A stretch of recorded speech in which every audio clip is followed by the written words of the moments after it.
Hello, welcome to my YouTube channel, Market Mantra with Bhushan Shanbhag. In today's video, we are going to see what are moving averages.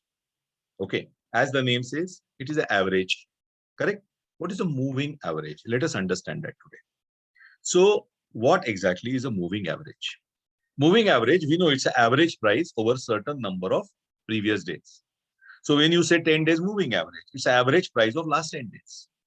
Okay, so, which is the price? In the day, there can be different prices. So, usually, a moving average is plotted based on the closing price. Understood? But there are other ways of plotting a moving average also, like typical price, highest price, lowest price. They also may be used, but more common is the closing price. So, 10 days closing moving average means average price of previous 10 days close. Close means closing price. Okay. There are different types of moving averages. Most common are simple moving average and exponential moving average. These are most widely used. Okay. At the same time, there are other moving averages, weighted moving average. Actually, exponential is also a type of weighted. Double exponential moving average, triangular moving average, triple exponential moving average, different moving average. But they are not that common. More common are simple and exponential.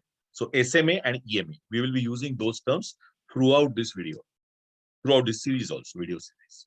Okay, SMA stands for simple moving average, EMA stands for exponential moving average. What is the importance of moving averages? See, moving averages are easiest tools to use, very easy. So their averages, they are smooth, their charts are less jerky. If you see the price chart, it's up, down, up, down, up, down, too jerky. When you average it out, it looks smooth. That, takes out the indecision from our mind, clarifies the trends. Okay. So that is moving average. You can use it for all time frame. And you can use it intraday, you can use end of the day, end of the week, month, whatever. At the same time, how many closes we should take? 10. Is it necessary 10? No, it's not necessary to take 10 days. Though I say 10 days, remember it's 10 periods in reality. Okay. Days I'm just using for convenience. Now, you can use maybe 5 days, maybe 20 days, maybe 250 days, whatever you want. Okay. They're very objective.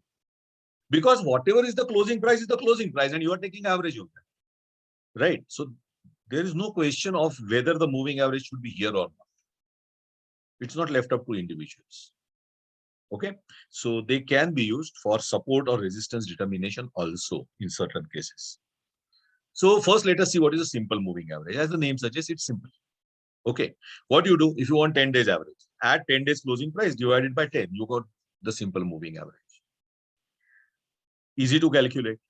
But the problem is, it will give equal importance to all the 10 days. And actually, yesterday what happened is more important than what happened 10 days ago. Or if you are using a 100 days average, what happened 100 days ago makes little impact on today's price change. But what happened yesterday is naturally more important. So another moving average we use is exponential moving average. In exponential moving average, what happens? It gives importance to the most recent data. What happened yesterday will get more importance. What happened day before yesterday, little less importance. As the data gets older, the importance goes on decreasing. But the calculation is somewhat complicated. Of course, nowadays we are using computers, so automatic calculations take place. But if you are using a simple calculator, then simple moving average is the only one which I would recommend. Which moving averages are important? Many times investors give importance to 200 days, 100 days, and 50 days moving averages. These are considered to be yearly, half yearly, and quarterly moving average. But in reality, these figures are not correct because, 200 days market used to work earlier for 200 days in a year, average, approximately. Now it is nearly 250 days. So some people consider 250 days, 125 days, and 63 days moving average as yearly, half yearly, and quarterly moving average. Monthly becomes 21 days. Personally, I use those figures. Okay. And I find that they are somewhat superior to 200 days or 100 days. Anyway, you can use any. Now, you will find sometimes some people using 34 days, 55 days, 89 days. Truly speaking, you can use any period of moving average. That is not the question. But these 34 days and 55 days and all, if you ask the person why you are using this, he'll say these are Fibonacci numbers. If somebody says this, I say, oh, I honestly feel this person has not understood what is Fibonacci. Fibonacci ratios is what is important. There is nothing like Fibonacci number. Anyway, let us not go into technicalities of it. You can use any two numbers, three numbers, which you like. Just they should not be too close or they should not be very far away either. Right? So remember this, which number to use, immaterial. You have to stick to that. That is important. Okay, there are several advantages of moving averages.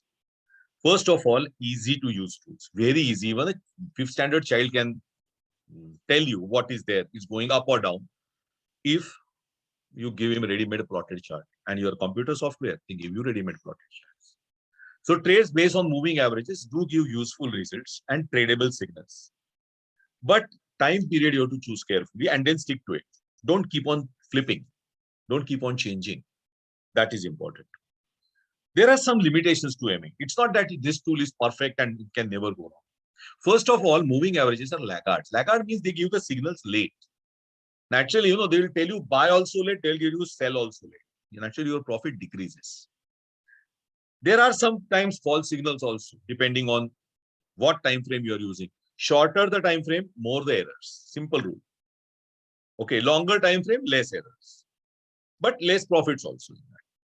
So accuracy increases for longer time moving average, but the profit margins still decrease because they'll tell you enter also late and they'll tell you exit signal also late.